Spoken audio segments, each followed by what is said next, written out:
bienvenue dans la deuxième vidéo. Vous venez probablement de regarder la vidéo 1 où je m'adressais à vous en tant qu'enseignant-enseignante, futurs enseignants, futures enseignantes. Dans cette partie de la vidéo, la deuxième, je vous montre vraiment comment vivre l'activité, donc en tant qu'élève. Donc à partir de maintenant, mettez-vous dans la peau de l'élève du primaire et bonne activité! Alors pour commencer, je vous demande de regarder cette image avec des aliments et d'essayer dans votre tête de classer ces différents aliments en plusieurs catégories.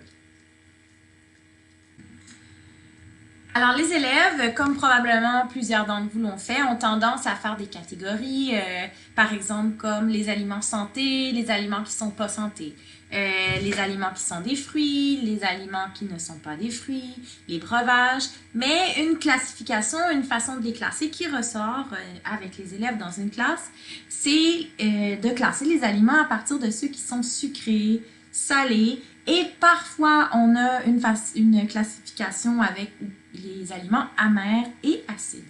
Alors je vous laisse regarder, on a par exemple sucré, les jujubes, on va avoir le sirop d'érable, la crème glacée, c'est des choses que les élèves connaissent beaucoup. Salé, les chips, le jambon est salé. Et on a acide, les citrons par exemple, l'amertume, le café. Alors, on essaye d'amener ici les élèves à réfléchir à ces saveurs qu'ils connaissent.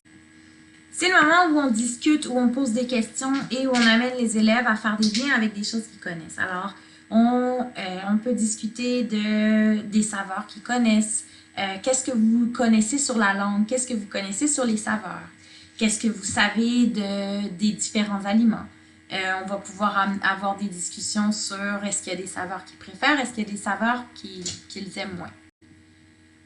Alors, à partir de cette discussion, on présente les 5 saveurs perçues par la langue. La saveur sucrée.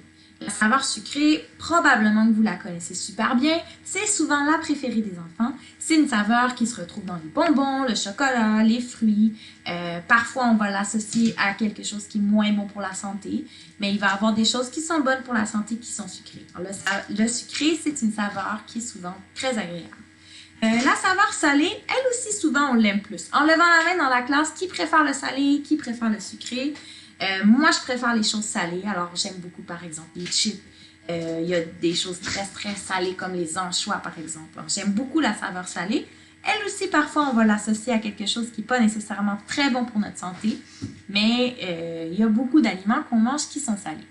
La saveur amère ici, est-ce qu'on peut avoir des exemples de la saveur amère? C'est souvent une saveur qui va être un petit peu plus compliquée à percevoir pour les élèves, entre autres parce que c'est beaucoup des choses d'adultes, c'est un goût, le fait d'aimer les choses amères, ça se développe beaucoup en vieillissant. Alors les choses qu'on connaît amères, que les adultes vont boire, il va y avoir de la bière, le café, les enfants souvent c'est des choux de Bruxelles par exemple qu'on peut donner, du chocolat noir. Peut-être que dans la classe, il y a des élèves qui adorent les choux de Bruxelles et le chocolat noir, mais je pense que si on fait lever la main, la majorité aime peut-être moins la saveur amère. La saveur acide, elle, on va aussi utiliser le mot sur ou surette. C'est une saveur qu'on retrouve, par exemple, dans le citron. Une façon de s'aider à comprendre c'est quoi cette saveur, c'est de la mimer avec son visage. Alors, s'il y a un élève dans la classe qui veut mimer, qu'est-ce que ça fait quand on mange un citron?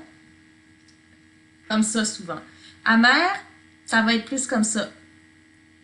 Alors, on peut mimer avec les élèves, c'est un moment super amusant, les saveurs, parce que souvent, acide et amer, ça va être vraiment les saveurs que les élèves vont moins bien connaître. Et il y a une 5e saveur de base qu'on connaît, c'est la saveur umami. Alors elle, c'est assez récent qu'elle a été découverte. C'est une saveur qui est associée aux choses marinées, à la viande, aux poissons. C'est ce qu'il va avoir dans le glutamate monosodique. Alors, c'est ce qui fait que ça veut dire en japonais délicieux, savoureux. Pour cette activité-là, on ne retiendra pas la saveur umami parce qu'elle est un petit peu plus complexe à identifier. Alors, on va baser notre activité sur les saveurs sucrées, salées, amères, acides. Ça, c'est vraiment ce que la langue est capable de ressentir.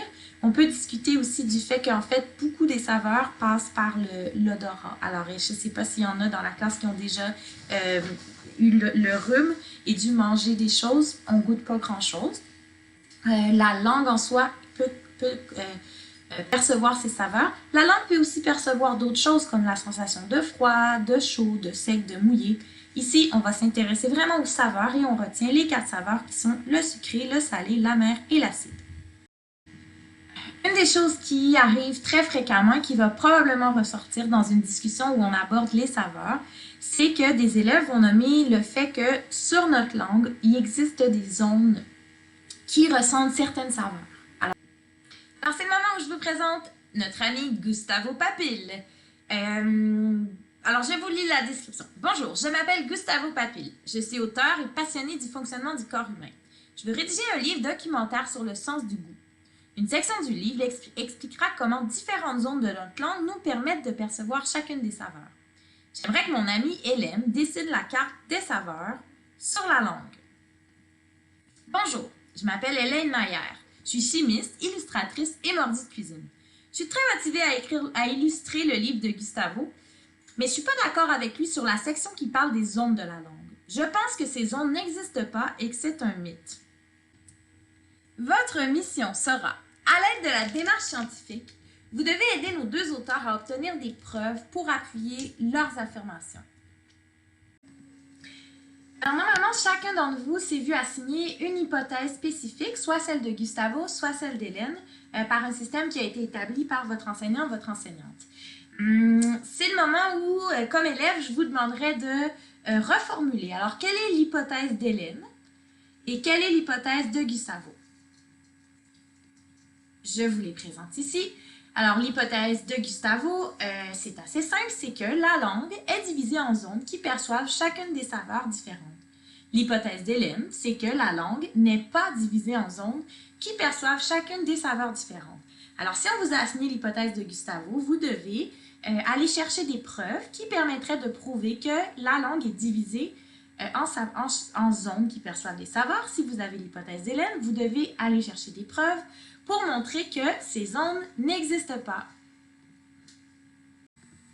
Donc, c'est le moment où je vous présente les consignes qui seraient présentées aux élèves. D'abord, on demande de reformuler le problème. Vous avez reçu un cahier de l'élève. C'est dans cet espace que vous reformulez le problème. Discuter de la démarche à suivre. Bien, si vous le faites seul, vous discutez dans votre tête. Sinon, on essaie qu'il y ait un partage en équipe de la démarche qu'on choisit. Moi, comme enseignante, j'aime mieux vérifier le protocole. C'est simplement pour s'assurer que l'élève n'est pas en train de s'en aller complètement dans une autre direction. C'est aussi un moment où on peut questionner l'élève sur les choix qui ont été faits et aussi vérifier que les règles d'hygiène, de gaspillage et de limite de la circulation sont respectées. Le matériel que vous avez reçu, vous allez pouvoir utiliser une image de la langue si c'est quelque chose qui vous aide. Pour les élèves, j'ai réalisé c'est très aidant d'avoir déjà une image. Parfois, on peut fournir une image avec déjà des zones prédéterminées, dépendamment du niveau auquel en sont nos élèves. Pour la saveur amère, vous allez utiliser du cacao en poudre à 70%, non sucré en fait. Pour la saveur acide, vous utilisez du jus de citron.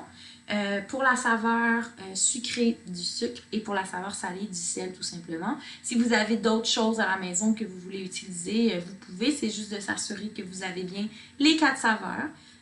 Pour mettre sur la langue, c'est important d'avoir des choses assez précises. Donc, soit que ce soit des petits cotons-tiges. Avec la paille, vous pouvez boucher la paille, tremper la paille, la boucher et après libérer sur des zones de la langue.